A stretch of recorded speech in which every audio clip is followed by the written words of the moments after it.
नमस्कार, मी सचिन आवडे L S मराठीमध्ये तुम्हा सर्वांचं स्वागत करतो। आज सकाळी संत ज्ञानेश्वर महाराजांच्या पालखी सोहळ्यामध्ये जेजुरी नजीक एक भीषण दुर्घटना घडली आणि यामध्ये 3 वारकऱ्यांना आपला जीव जो आहे तो गमावावा लागला। आणि यानंतर आता शिंदे गटाचे स्पोक पर्सन जे आहेत आचार्य हे आपल्यासोबत आहेत। नेमकी त्यांची भूमिका काय आहे हे आपण जाणून घेणार। काय सांगा? नमस्कार रामकृष्ण।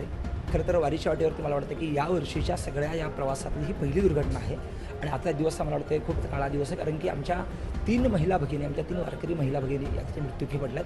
ठीक आहे, ते दुःखद आहेच, पण जी आता सध्या वारकरी अत्यंत गंभीर आहेत त्यातले तात्काळ एका रुग्णाला मी ससूनला पाठवलेलं आहे आणि त्यासोबतच इतर जे 3 रुग्ण आहेत त्यांची इथे ICUमध्ये आपण व्यवस्था सगळी केलेली आहे।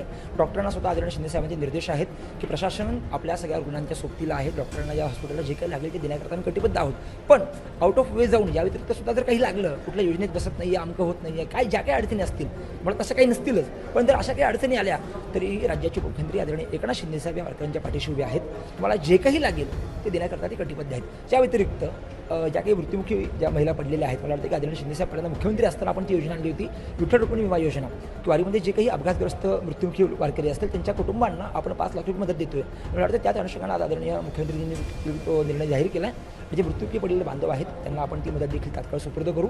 विषय एवढाच आहे की वारकऱ्यांना कुठलीही अडचण येऊ द्या, त्यांच्या पाठीशी शिवसेना पक्ष आणि आदरणीय राज्याचे मुख्यमंत्री एकनाथ शिंदे साहेब खंबीरपणे उभे आहेत आणि त्यामुळे साहेब देखील व्हिडिओ कॉलवरती त्यांच्याशी सगळ्या संवाद साधण्याचा प्रयत्न करत आहेत। नेटवर्कचे इश्यू आहेत त्यामुळे तो कॉल कनेक्ट होत नाहीत, मात्र मी आता सगळ्या वारकऱ्यांशी बोललो आणि त्यांना एक मनात विश्वास निर्माण झाला आहे की आदरणीय शिंदे साहेब वारकऱ्यांसोबत प्रत्येक पावलावरती, मग तो अडचणीचा असो किंवा तो कुठलाही दुःखाचा क्षण असो, साहेब त्यांच्यासोबत आहेत। आत्ताच तुम्ही वर जे जखमी आहेत त्यांना भेटून आलेला, नेमकी काय परिस्थिती आहे? खरं तर जे अत्यंत गंभीर होते त्यांना आपण ससूनला पाठवलेलं आहे। इथे एक आजी आहेत, एकूण 3 रुग्णवरती आहेत, त्यातल्या एका आमच्या ताईंच्या पायाला थोडे टाके आहेत, पण ज्या 2 ज्या आहेत त्यांच्या मात्र गुडघ्याखालचा जो काही भाग आहे तो थोडा चुरा झाला आहे किंवा काही थोडा मानसिकदृष्ट्या खचलेल्या आहेत, पण त्यांना आम्ही विश्वास दिला आहे आणि मला सांगायला तुम्हाला आनंद वाटतो की इतक्या दुःखात सुद्धा त्या माऊलींच्या मुखातलं रामकृष्णारी जग बंद नाही आहे।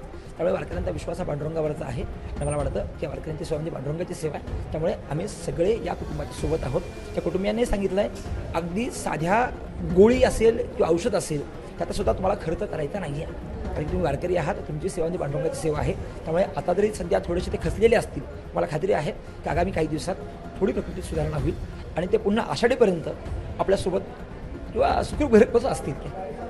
वारीच्या गर्दीमध्ये ही भीषण दुर्घटना घडली, नेमकं याला जबाबदार कोण आहे असं तुम्ही? आता लक्षात घ्या, खरं तर आजची जी घटना घडली आहे त्या अनुषंगानं चूक जी प्रथमदर्शनी दिसते ती चालकाचीच आहे। तिकडे डाव्या बाजूची जी काही गर्दी त्यांना दर्शन आली नसेल आणि जे वयोवृद्ध चालक होते त्यांनी देखील रात्रीत काही ग्लानीच्या तापाच्या काही गोळ्या घेतल्या होत्या, त्यामुळे कदाचित त्यांच्या त्या सगळ्या परिणामामुळे तो अपघात घडला आहे। पण मी आवर्जून या माध्यमातून सांगेन की ट्रक चालकांनीही प्रचंड वेग मर्यादा सांभाळली पाहिजे। आम्हाला कल्पना आहे की आपण 3-3 तास ट्रॅफिकमध्ये असताना रस्ता मोकळा दिसला की आपण सुसाटत जाता, पण असं न करता आपण आपली वेग मर्यादा पाहिली पाहिजे आणि त्यासोबतच वारकऱ्यांनी देखील चालताना आपली शिस्त पाळली पाहिजे। आणि विनंती आहे सगळ्या वारकऱ्यांना की कृपया आपण माऊलींच्या सोहळ्याच्या पुढे चालण्यापेक्षा माऊलींच्या सोहळ्याच्या मागे जर चाललात, मला वाटतं की असे अपघात घडणार नाहीत।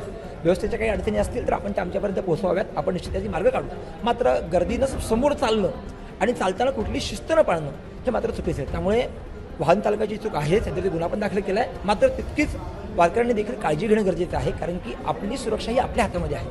त्यामुळे या अनुषंगाने तर नियमाची योग्य आपण जर काळजी घेतली, मला वाटतं अशा अपघात घडणार नाहीत। सरकार म्हणून तुमची काय भूमिका असणार? सरकारने आपली भूमिका जाहीर केलीच आहे, पण आदरणीय शिंदे साहेबांचा एक निरोप आहे की अशा घटना ज्या वारंवार घडत आहेत किंवा मागे पण कार्तिक वारीला काही घडल्या होत्या, आम्ही तुमच्या पाठीशी आहोतच, पण आपण देखील नियमांची पायमल्ली होऊ देऊ नये। बऱ्याच वारकऱ्यांना असं वाटतं की आता वारीचाच रस्ता पूर्ण आहे आणि सगळा आता ज्यांनी अपघात केला आहे तो ट्रक देखील वारकऱ्यांच्या दिंडीतच आहे, म्हणजे ते बाहेरून कुठलं वाहन आलेलं नाही आहे, पण घडलेली घटना निषेधार्हच आहे, ती दुःखाचीच आहे, पण वारकऱ्यांनी आपल्या सगळ्या नियमांची शिस्त पाळली पाहिजे चालतानाची।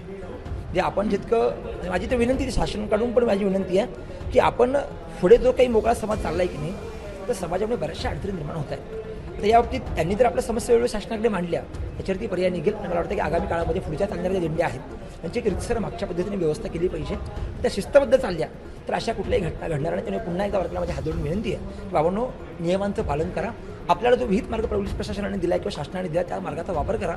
या व्यतिरिक्त कुठेही जाणं, रस्ते क्रॉस करणं, मागे पुढे न पाहणं, छोटी वाहतूक जी आहे ती आपल्या दिंड्यांच्या गाड्यांचीच आहे, त्यामुळे त्याकरता आपण योग्य ती काळजी घेतली पाहिजे, तितकंच मी या ठिकाणी आवाहन करतो। आत्ताच आपण शिवसेना शिंदे गटाचे प्रवक्ते आहेत आचार्य यांच्याशी चर्चा केलेली आहे। वारकऱ्यांनी देखील शिस्त पाळावी। या घटनेमध्ये वाहन चालकाची जरी चुकी असली तरी वारी जी आहे ती पुढे जाणार आहे आणि या काळामध्ये वारकऱ्यांनी देखील शिस्त पाळावी असे आवाहन जे आहे ते शिवसेना शिंदे गटाच्या वतीने त्यांनी केलेले आहे। LS मराठीसाठी रिपोर्टर सचिन आव्हाड, जेजुरी।